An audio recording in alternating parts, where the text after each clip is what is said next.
ओम उमा महेश्वराय नमः। आप सभी का हमारे YouTube चैनल पर हार्दिक स्वागत है। आज सुने जीवित पुत्रिका की पौराणिक कथाएं। सबसे पहले कथा सुनते हैं भगवान श्री गणेश की कथा। एक बार गणेश जी महाराज ने पृथ्वी के लोगों की परीक्षा लेने के लिए एक छोटे बालक के रूप में पृथ्वी की यात्रा की। वह एक हाथ में एक चम्मच दूध और दूसरे हाथ में मुट्ठी भर चावल लिए घूम रहे थे, ये बोलते हुए कि ये चावल और दूध लेकर कोई मेरे लिए खीर बना दो। ये कहते हुए वे गांव-गांव में घूमने लगे, लेकिन कोई गणेश जी की इन बातों पर ध्यान नहीं दिया। सभी हंसते हुए बोलने लगे, मूर्ख लड़का, क्या एक चम्मच दूध और एक मुट्ठी चावल से खीर बनाया जा सकता है? इस तरह गणेश जी महाराज गांव-गांव घूमे, लेकिन कोई भी उनके खीर बनाने के लिए राजी नहीं हुआ। सुबह से शाम होने लगी, तभी एक बूढ़ी माँ अपने घर के बाहर बैठी थी। उसने गणेश जी को देखा और कहा, बेटा, अपना खीर बनाने की सामग्री मुझे दो, मैं तुम्हारे लिए खीर बना देती हूँ। बूढ़ी माँ की बात सुनकर गणेश जी ने कहा, खीर बनाने के लिए अपने घर का सबसे बड़ा बर्तन ले आओ। बूढ़ी माँ छोटे बच्चे का मन रखने के लिए घर का सबसे बड़ा बर्तन लेकर आई। गणेश जी बर्तन में दूध और चुटकी भर चावल डालने लगे। ये देखकर बूढ़ी माँ के आश्चर्य का ठिकाना न रहा। बूढ़ी माँ के घर के सारे बर्तन दूध और चावल से भर गए। गणेश जी महाराज ने बूढ़ी माई से कहा, मैं स्नान कर के आता हूँ, तुम तब तक खीर बना लो, मैं आकर खीर खाऊंगा। बूढ़ी माँ बोली, बेटे, मैं इतना खीर का क्या करूँ? तब गणेश जी ने कहा कि माता, आप पूरे गांव को खीर खाने के लिए आमंत्रित कर दो। बूढ़ी माँ खुशी से कहती है, ठीक है बेटा, मैं ऐसा ही करती हूँ। बूढ़ी माँ मन लगाकर बहुत अच्छे से खीर बनाने लगी। खीर की मीठी सुगंध धीरे धीरे गांव में फैलने लगी। खीर बनाने के बाद वह गांव के घर घर जाकर लोगों को खीर खाने के लिए आमंत्रित करने लगी। ये देखकर गांव के कुछ लोग बुढ़िया की बातें सुनकर हंसने लगे। कुछ लोग सोच रहे थे, इतने दिनों से भीख मांगकर जीवन यापन करने वाली बुढ़िया आज पूरे गांव को खीर खाने के लिए कैसे बुला सकती है। उनमें से एक महिला कहती है, तुम्हारे घर में खाने के लिए मुट्ठी भर अन्न नहीं है, तुम पूरे गांव को खीर खाने के लिए बुला रही हो। यह सुनकर बूढ़ी माँ थोड़ा हंसकर वहां से चली गई। गांव के लोग उत्सुकता से बूढ़ी माँ के घर आ गए। बूढ़ी माँ के घर पर पूरे गांव के लोगों का भीड़ लग जाती है। जब बूढ़ी माँ की बहू को इस दावत का पता चला, वे जल्दी से अपने बेटे और बेटी को लेकर सबसे पहले बूढ़ी माँ के घर आ गया। अपने पोते पोतियों को देखकर बूढ़ी माँ अत्यंत खुश हुए, उनकी आंखों में आंसू आ गया। बच्चे सब खीर खाने के लिए जिद करने लगे। ये देखकर बूढ़ी माँ अपने पोते पोतियों को खीर परोसकर बाहर बैठ गई। बहू जब रसोई घर में जाकर खीर से भरी हुई पतीला को देखती है, उनके मुंह में पानी आ जाता है। अपने लालच को नियंत्रित करने में असमर्थ बहू एक कटोरी में खीर लेकर दरवाजे के पीछे चली गई। वह खाना शुरू करने से पहले बोली, गणेश जी भगवान भोग लगाना। इतने में थोड़ा खीर नीचे गिर गया और गणेश जी को भोग लग गया। गणेश जी प्रसन्न हो गए। बूढ़ी माँ छोटे बच्चे को आता देखकर कहने लगी, बेटा, खीर तैयार है, आकर भोग लगा ले। गणेश जी ने कहा, तेरी बहू जब मेरा नाम लेकर भोग लगाया तभी मेरा पेट भर गया था, मैं तो तृप्त हो गया हूँ। अब तुम खाओ, अपने परिवार और पूरे गांव को खाना खिलाओ। बुढ़िया कहती है, बेटा, खीर बहुत ज्यादा है, सबका पेट भरने के बाद भी बहुत खीर बच जाएगा, फिर मैं उस बचे हुए खीर का क्या करूँगी? तब माँ, बचा हुआ खीर तुम अपने घर के चारों कोनों में रख देना, गणेश जी ने कहा। ये कहकर गणेश जी महाराज अंतर ध्यान हो गए। जब सारा गांव भरपेट खीर खा चुका होता है तब भी बहुत सी खीर बची रहती है। बूढ़ी माँ बचे हुए खीर को पतीला में रखकर अपने घर के चारों कोने में रख देती है। जब बूढ़ी माँ सुबह उठकर खीर के पतीला को देखती है तो पाती है कि पतीला में दूध की जगह सोना, जवाहरात और मोती भरी हुई है। बूढ़ी माँ ये देखकर कहती है, एक समय मेरे बेटे ने मुझे घर से निकाल दिया था। मैं भीख मांगकर गुजारा करती थी, लेकिन अब मैं बहुत खुश हूँ। मेरी सारी गरीबी दूर हो गई। अब मुझे कोई दुख नहीं है। मैं चैन से जी सकती हूँ। हे गणेश जी महाराज, जैसा आपने मुझे दिया है वैसा ही सबको देना। तो प्रेम से बोले गणेश जी महाराज की जय हो। अब आइए सुने जीवित पुत्रिका व्रत की पौराणिक कथाएं। गंधर्वों के राजकुमार का नाम जीमूतवाहन था। वे बड़े उदार और परोपकारी थे। जीमूतवाहन के पिता ने वृद्धावस्था में वानप्रस्थ आश्रम में जाते समय इनको राज सिंहासन पर बैठाया, किंतु इनका मन राजपाट में नहीं लगता था। वह राज्य का भार अपने भाइयों पर छोड़कर स्वयं वन में पिता की सेवा करने चले गए। वहीं पर उनका मलयवती नामक राजकन्या से विवाह हो गया। एक दिन जब वन में भ्रमण करते हुए जीमूतवाहन काफी आगे चले गए तब उन्हें एक वृद्धा विलाप करते हुए दिखी। इनके पूछने पर वृद्धा ने रोते हुए बताया, मैं नागवंशी स्त्री हूँ और मुझे एक ही पुत्र है। पक्षीराज गरुड़ के समक्ष नागों ने उन्हें प्रतिदिन भक्षण हेतु एक नाग सौंपने की प्रतिज्ञा की हुई है। आज मेरे पुत्र शंखचूड़ की बलि का दिन है। जीमूतवाहन ने वृद्धा को आश्वस्त करते हुए कहा, डरो मत, मैं तुम्हारे पुत्र के प्राणों की रक्षा करूंगा। आज उसके बदले मैं स्वयं अपने आप को उसके लाल कपड़े में ढककर बद्ध शिला पर लेटूंगा। इतना कहकर जीमूतवाहन ने शंखचूड़ के हाथ से लाल कपड़ा ले लिया और वे उसे लपेटकर खुद को बलि देने के लिए चुनी हुई बद्ध शिला पर लेट गए। नियत समय पर गरुड़ बड़े बेग से आए और वह लाल कपड़े में ढके जीमूतवाहन को पंजे में दबोचकर पहाड़ के शिखर पर जाकर बैठ गए। अपने चंगुल में गिरफ्तार प्राणी की आंख में आंसू और मुंह से आह निकलता न देखकर गरुड़ जी बड़े आश्चर्य में पड़ गए। उन्होंने जीमूतवाहन से उनका परिचय पूछा। जीमूतवाहन ने सारा किस्सा सुनाया। गरुड़ जी उनकी बहादुरी और दूसरे की प्राण रक्षा करने में स्वयं का बलिदान देने की हिम्मत से बहुत प्रभावित हुए। प्रसन्न होकर गरुड़ जी ने उनको जीवन दान दे दिया तथा नागों की बलि ना लेने का वरदान भी दे दिया। इस प्रकार जीमूतवाहन के अदम्य साहस से नाग जाति की रक्षा हुई और तभी से पुत्र की सुरक्षा हेतु जीमूतवाहन की पूजा की प्रथा शुरू हो गई। आश्विन कृष्ण अष्टमी के प्रदोष काल में पुत्रवती महिलाएं जीमूतवाहन की पूजा करती हैं।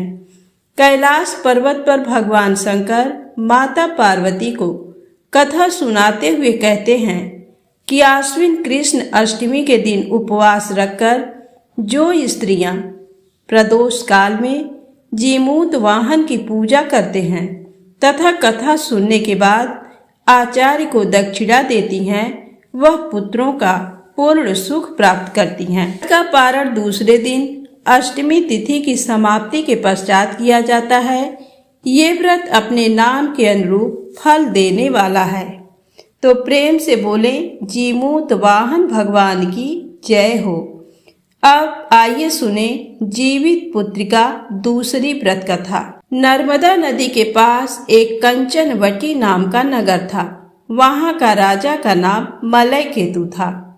उसी नर्मदा नदी के पास बालूहटा नाम की मरुभूमि थी, जिसमें एक विशाल पेड़ पर चील रहती थी और उसी पेड़ के नीचे एक सियारिन भी रहती थी। चील और सियारिन दोनों ही पक्की सहेलियां थीं। कुछ महिलाओं को जीतिया व्रत करते देख चील और सियारिन ने भी ये व्रत करने का संकल्प लिया और दोनों ही भगवान श्री जीमूत वाहन की पूजा और व्रत करने का प्रण ले लिया। जिस दिन दोनों को व्रत रखना था, ठीक उसी दिन शहर के एक बड़े व्यापारी की मृत्यु हो गई और उनका दाह संस्कार वहीं मरुस्थल पर हुआ। मुर्दा देखकर सियारिन को भूख लगने लगी और वह खुद को रोक नहीं पाई, जिसके कारण उसका व्रत टूट गया। परंतु चील ने खुद पर संयम रखा और पूरी श्रद्धा और नियम से अपना व्रत पूरा किया और अगले दिन व्रत का पारण भी किया। उसके बाद अगले जन्म में दोनों सहेलियों ने पुत्री के रूप में एक ब्राह्मण परिवार में जन्म लिया। उनके पिता का नाम था भास्कर। चील बड़ी बहन और सियारिन छोटी बहन बनी। बड़ी बहन का नाम शीलवती रखा गया और उसकी शादी बुद्धिसेन के साथ हो गई।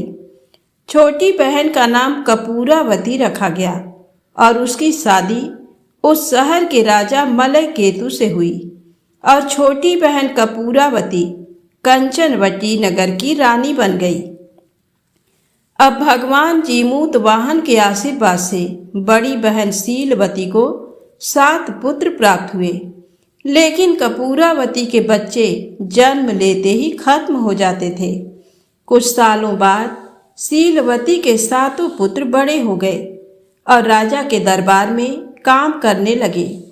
उन्हें देखकर कपूरावती के मन में ईर्ष्या और जलन की भावना उत्पन्न होने लग गई। उस ईर्ष्या की भावना में कपूरावती ने राजा से कहकर शीलवती के 7 बेटों के सर कटवा दिए। फिर उन 7 सिरों को एक बर्तन में डालकर ढक दिया गया और शीलवती के पास भिजवा दिया गया। ये सब देख भगवान जीमूत वाहन ने मिट्टी की सहायता से 7 भाइयों के सर बनाए और सभी सिरों को धड़ से जोड़कर उन पर अमृत छिड़क दिया, जिसके कारण वे 7 भाई फिर से जिंदा हो गए और घर लौट आए। रानी ने जो कटे सर भिजवाए थे वे सभी फूल बन गए।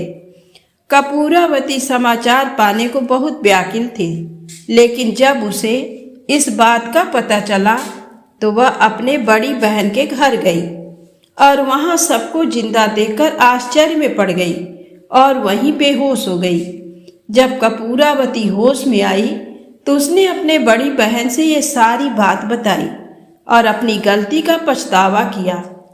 भगवान जीमूत वाहन की कृपा से बड़ी बहन को पूर्व जन्म की सारी बात याद आ गई और वह अपनी छोटी बहन को उसी पेड़ के नीचे लाकर पूर्व जन्म की सारी बातें सुनाई, जिसे सुनकर कपूरावती फिर बेहोश हो गई और वहीं मर गई। तब राजा इस बात की जब उनको सूचना मिली तो उन्होंने उसी जगह पर पेड़ के नीचे कपूरावती का दाह संस्कार कर दिया। तो प्रेम से बोले, जीमूत वाहन भगवान की जय हो, शंकर भगवान माँ गौरी की जय हो। अब आइए सुने जीवित पुत्रिका व्रत की तीसरी पौराणिक कथा। 2 बहनें थीं, एक का नाम था सुखिया और दूसरी का नाम था दुखिया। दोनों का भाग्य उनके नाम जैसा ही था। दुखिया गरीब थी और बहुत दुखी रहती थी। सुखिया अमीर थी और हमेशा सुखी रहती थी। दोनों एक ही गांव में रहती थी। दुखिया सुखिया के घर में काम करती थी, साफ सफाई करती थी, खाना बनाती और जो खाना बच जाता था वो खाना सुखिया दुखिया को दे देती थी। इसी तरह दुखिया का घर चलता था। समय बीतता गया। दोनों के बच्चे थे। सुखिया को 2 पुत्र थे और दुखिया को भी 2 पुत्र थे। जब जीतिया का व्रत आया तो दोनों बहन जीतिया का व्रत रखी थी। दुखिया सुखिया के घर में काम करती थी। व्रत के दिन दुखिया ने सुखिया के घर जो चावल फटका उसे जो खुद्दी निकला उसे अपने लिए रख ली और 7 चावल सुखिया को दे दिया। फिर 7 को चुना। बढ़िया वाला साग सुखिया के लिए रख दी और जो डंठल था वो अपने लिए रखी। अब दुखिया ने सुखिया के घर का सारा खाना बना दिया और अपने घर चावल की खुद्दी और साग की डंठल लेकर गई बनाने के लिए। खुद्दी का चावल और साग की डंठल बनाकर वो खाना अपने बच्चों को खिलाई और खुद भी खाई। उसके बाद दुखिया सोने चली गई। आधी रात में एक बूढ़ी औरत उसके घर पर आकर दरवाजा खटखटाती है तो दुखिया पूछती है कौन है। तब बूढ़ी बोलती हैं बेटा हम हैं। दुखिया ने उठकर फाटक खोला और पूछती है अम्मा आपको क्या चाहिए? इतनी रात में आप यहाँ किस लिए आई हो? बूढ़ी बोलती है बेटा मुझे बहुत भूख लगी है, कुछ खाने को दे दो। दुखिया उसे घर के अंदर ले आती है और कहती है हम लोग बहुत गरीब हैं, आज मैंने खुद्दी का चावल और साग का डंठल बनाया है, क्या आप उसे खाएंगी? तो बूढ़ी कहती है हाँ बेटा क्यों नहीं खाएंगे, हमें बहुत भूख लगी है। खाना परोसकर सुखिया सोने चली जाती है तो बूढ़ी कहती है मैं घर नहीं जा सकती, मुझे दिखाई नहीं देता। तो सुखिया कहती है कोई बात नहीं, आप यहीं सो जाओ। थोड़ी देर बाद बूढ़ी फिर बोलती है कि मुझे दीर्घ शंका लगी है, कहाँ करूं? तो सुखिया कहती है वही कोने में कर लीजिए। फिर थोड़ी देर बाद बूढ़ी पूछती हैं कि भड़ भड़ करें या छर छर। इस समय सुखिया को याद नहीं आता है कि दुखिया ने क्या बोला था, तो सुखिया बोली माँ छर छर कर दीजिए। फिर बूढ़ी पूछती है कि बेटा मैं अपने हाथ कहाँ साफ करूं? सुखिया कहती है मेरे सर में साफ कर लीजिए। बूढ़ी अपना हाथ सुखिया के सर में साफ कर लेती हैं। जब सुखिया सुबह उठती है तो उसका पूरा घर गंदगी से भरा पड़ा होता है और उसके बाल में भी बहुत गंदगी लगी होती है। ये सब देखकर सुखिया बहुत दुखी हो जाती है और उसे बहुत गुस्सा भी आता है। वह अपनी बहन दुखिया को बुलाती है और उससे गुस्सा करती है कि तुमने हमसे झूठ कहा और मेरा पूरा घर गंदा करवा दिया। तो दुखिया पूछती है कि तुमने क्या कहा था, भड़ भड़ या छर छर? तो सुखिया कहती है मैं तो छर छर बोली। तो दुखिया कहती है यहीं पर तो तुमने गलती करी और तुम्हारे पास तो सब कुछ था, किसी भी चीज की कमी नहीं थी, फिर भी तुमने लालच किया। मेरे पास तो कुछ भी नहीं था, तुम्हारे पास तो सब कुछ था। तुम्हारे घर जीमूत वाहन भेष बदल कर आए, लेकिन फिर भी तुमने उन्हें अच्छा खाना नहीं परोसा। मेरे पास तो कुछ भी नहीं था, इसलिए मैंने उन्हें खुद्दी का चावल और साग का डंठल परोसा था। तुमने अपने घर आए भगवान का अपमान किया। सब कुछ रहते हुए भी तुमने साग और भात खिलाया। तुम्हारे पास सब कुछ होते हुए भी तुम्हें लालच नहीं करना चाहिए, इसलिए तुम्हारे साथ बुरा हुआ। तो प्रेम से बोले जीमूत वाहन भगवान की जय हो, शंकर भगवान की जय हो। अब आइए सुने जीवित पुत्रिका व्रत की चौथी कहानी। महाभारत के युद्ध में जब अश्वत्थामा अपने पिता की मृत्यु से बहुत दुखी थे और अपने पिता की मृत्यु का बदला लेना चाहते थे, जिसके कारण वह पांडवों के शिविर में घुस गए। शिविर में उस समय 5 लोग सो रहे थे, जिसके कारण अश्वत्थामा ने उनको पांडव समझकर खत्म कर दिया।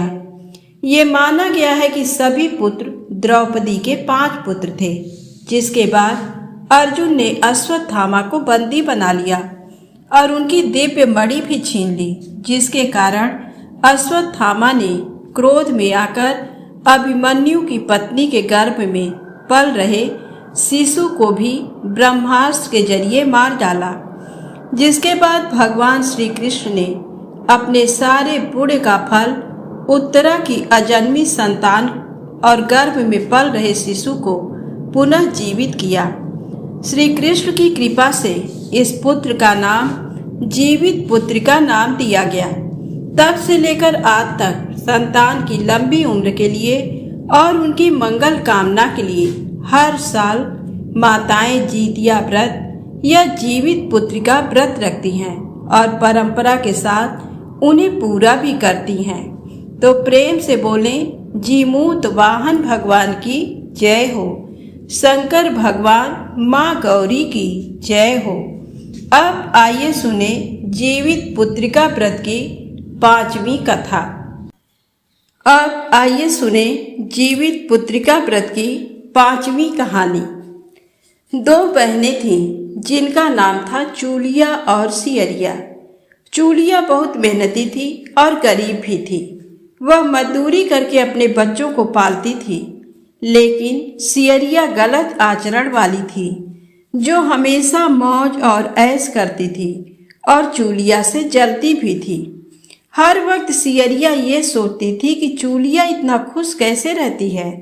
चूलिया की हंसी खुशी सियरिया से सहन नहीं हो पाती थी, जिसके कारण सियरिया चूलिया के संतानों को सताने के कई प्रयास कर चुकी थी और कई बार चूलिया के बच्चों को खत्म करने की कोशिश भी कर चुकी थी। किंतु चूलिया के तपस्या और व्रत के कारण उसके बच्चे हमेशा सुरक्षित बच जाया करते थे। एक दिन सियरिया चूलिया के सभी बच्चों को लेकर जंगल में लकड़ी चुनने के लिए लेकर गई। वहां जंगल में लकड़ी को चुनते चुनते बच्चे थक गए और थोड़ी देर के लिए सो गए। बच्चों को सोते देख सियरिया ने सभी बच्चों का सिर काट दिया और टोकरी में रखकर वापस घर आ गई और चूलिया को वह टोकरी भेंट में दे दी और कहा, दीदी, मैं जंगल से आपके लिए नारियल लाई हूँ, बच्चों को खिला देना। चूलिया ने उस टोकरी को उठाकर देखा नहीं और किनारे में रख दिया और अपने बच्चों की प्रतीक्षा करने लग गई। जब शाम से रात हो गई और बच्चे वापस नहीं आए तो वह बहुत परेशान हो गई। बड़े ही करुण स्वर में जोर जोर से रोने लग गई। करुणा भरी स्वर को शंकर भगवान, माता पार्वती जी सुन रहे थे और ये स्वर सुनकर माता पार्वती जी से रहा नहीं गया और उन्होंने महादेव से कहा कि हे प्रभु, कोई दुखियारी बहुत रो रही है, उसके रोने में बहुत दर्द छुपा हुआ है, मुझसे बर्दाश्त नहीं हो पा रहा, हमें चलकर देखना चाहिए कि कौन रो रहा है और क्यों रो रहा है। तब इस बात पर महादेव जी ने कहा कि ये मृत्यु लोक है और यहाँ पर ये सारी साधारण सी बात है, लेकिन माता पार्वती के हठ के कारण महादेव उनके सामने झुक गए और चूलिया के पास जाकर उसके रोने का कारण पूछने लगे। महादेव जी के पूछने पर चूलिया ने अपने रोने का कारण विस्तार से बता दिया। शंकर जी ने जब ध्यान लगाया तो उन्होंने चूलिया के बच्चों को जंगल में मृत पाया, जिसके बाद शंकर जी पार्वती जी के अनुरोध पर बच्चों को पुनर्जीवित कर दिए। बच्चे नींद से उठकर मौसी को ढूंढ रहे थे, किंतु मौसी वहां नहीं थी। बच्चे डरकर घर आ गए और मौसी के सारे कार्य माँ के सामने बता दिए। ये सब सुनकर चूलिया सियरिया के पास जाकर लड़ने लगी कि तुम मेरे बच्चों को जंगल में क्यों अकेला छोड़ आई। दोनों बहनों में लड़ाई शुरू हो गई और ये लड़ाई 7 दिन 7 रात तक चलती रही, किंतु इस लड़ाई का कोई हल नहीं निकला। जिसके बाद दोनों ने उस जंगल में एक तपस्वी को घटना सुनाई। घटना को सुनने के बाद तपस्वी ने दोनों को आदेश दिया कि तुम दोनों जाकर पास में खेल रहे बच्चों को बाल से पकड़कर घसीटते हुए मेरे पास लेकर आ जाओ, उसके बाद मैं निर्णय करूंगा। चूलिया बच्चों की माँ थी, उससे बच्चों की पीड़ा देखी न जा सकी। उसने महात्मा के वचनों का पालन नहीं किया, लेकिन सियरिया दौड़ती हुई गई और खेलते हुए बच्चों को बाल से पकड़कर खींचकर ले आई। जिसके बाद तपस्वी ने सियरिया को ये श्राप दिया कि हर जन्म में इसी प्रकार तू सदैव जलती रहेगी और दुखी होती रहेगी। जो महिला किसी बच्चे की पीड़ा और माँ की ममता को नहीं जानती, जीवन भर धरती पर दुख भोगने के अलावा और कुछ नहीं कर पाएगी। तो प्रेम से बोलें, जीमूत वाहन भगवान की जय हो, भगवान शिव माता गौरी की जय हो, गणेश जी महाराज की जय हो। यदि आपको कथा अच्छी लगे तो प्लीज लाइक शेयर सब्सक्राइब अवश्य करें। जय माता दी, जय भोलेनाथ।